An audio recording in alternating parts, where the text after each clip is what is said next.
Welcome back. I'm Dr. Cheek and I'm a licensed clinical psychologist. And today we're going to talk a little bit about the art of having difficult conversations. And there are key steps that kind of goes into us having difficult conversations and being successful and effective in having difficult conversations. So the art of difficult conversations consists of, one, you need to consider, what is the purpose of this conversation? What is my goal? What am I trying to achieve by engaging in this conversation? Am I trying to be understood? Am I trying to be heard? Am I trying to let someone know how an experience felt for me and how it's affected me moving forward? Or is my goal to kind of cause a conflict? Am I wanting to start an argument to induce a behavioral response from my partner? What is my goal for wanting to have this difficult conversation? That's number one.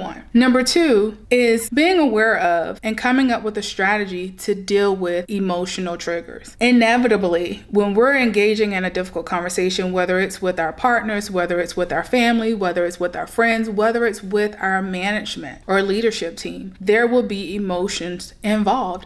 And there are certain things that will trigger an emotional response from us and can derail a really productive conversation. So emotional triggers could be certain phrases that people use that are triggering for you. Like someone saying, I understand how you feel. So if that's an emotional trigger for you, be aware of that. Body language. If someone turning a certain way away from you, if someone rolling their eyes, if someone sighing aloud, if someone sucking their teeth or making little snide comments or verbal gestures or doing things that they know are going to have the potential to get under your skin. You need to prepare for those things. And preparing for those things is being able to be aware. We, most of the time, have a pretty good understanding of what others do that causes us to have an emotional reaction to it, that thing that kind of gets under our skin. What are those things for you with this person that you're trying to have a conversation with? Is it their inability to hear you sometimes? Is it their inability to give you their undivided attention? What are those things? So when you're aware of those emotional triggers, along those same lines, be willing to allow for silence in that conversation so you're able to take a couple of deep breaths, try to calm your emotional response or your emotional reactivity to whatever trigger has occurred, and being able to take a moment and sit in silence as you try to process how you're feeling in that moment and think through how you want to respond next. So what this looks like in practice is you're triggered and you start to become aware of either those bodily sensations that start to happen. So either your heart is racing, thoughts are racing, you're feeling some level of confusion, you feel like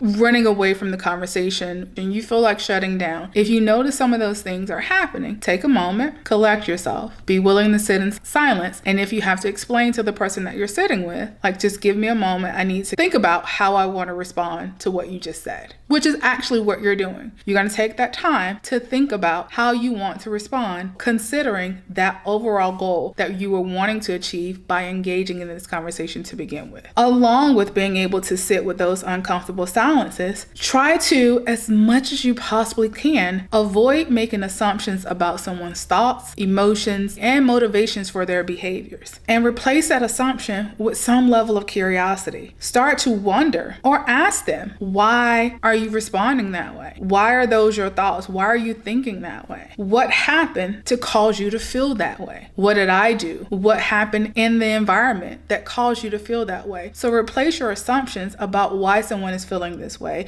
or why someone is thinking this way, or why someone is behaving that way with a curiosity, a true curiosity about understanding their experience from their perspective. And lastly is being able to do reflective listening. Now, reflective listening isn't just parroting off what you heard someone else say. Reflective listening simply means I take in what I hear and then I tell you what I've heard, or I reframe what I heard in a perspective that feels like it makes sense to me. So an example of this is someone telling you, it hurt my feelings when you closed the door while I was talking. And your refrain to that, although that seems self-explanatory, but sometimes when we're reflectively listening, we also give our perspective of what we're thinking in those moments. So what you may say in that moment is, so what I'm hearing you say is that you felt like I was either disrespecting you or I was ignoring or didn't care about what you had to say because I closed the door. So being able to reflect in that moment that what I'm hearing you say is you became upset because I closed the door in the middle of you speaking, made you feel like I was dismissive of how you were feeling and what you were saying. That's how we reflectively listen. That's how we engage in a conversation. And it doesn't mean I'm going to parrot to you what you're saying. I'm just going to tell you what I hear you saying in my perspective. We all know that we can say something a certain way and someone can perceive it totally different. So sometimes you have to let someone know what your perceptions are so they can understand what you're hearing them say. So the art of having a difficult conversation contains these 4 to 5 components. It's 1, being able to identify the purpose or the necessity for this conversation. 2, being able to prepare as much as you can for the emotional triggers that will occur in this conversation. Being prepared means also being aware. 3, leaving space for that silence so you're able to think about how you want to respond instead of reacting emotionally to what someone has said or done. 4, be willing to replace your assumptions with curiosity. And 5, reflectively listen. Be an active participant in that conversation. And I promise you'll be able to have this difficult conversation in a way that hopefully is productive and effective and actually helps you get to the goal, the overall goal that you were wanting to achieve by actually initiating this conversation. And maybe if you get to step 1, you may not need to go through any other step because you realize in step 1 may not be a conversation worth having, but that's for you to decide. So hopefully you've learned something from this conversation today. Please feel free to jot down any questions or concerns you have below. I thank you for taking the time to listen, and I'll be seeing you again very soon.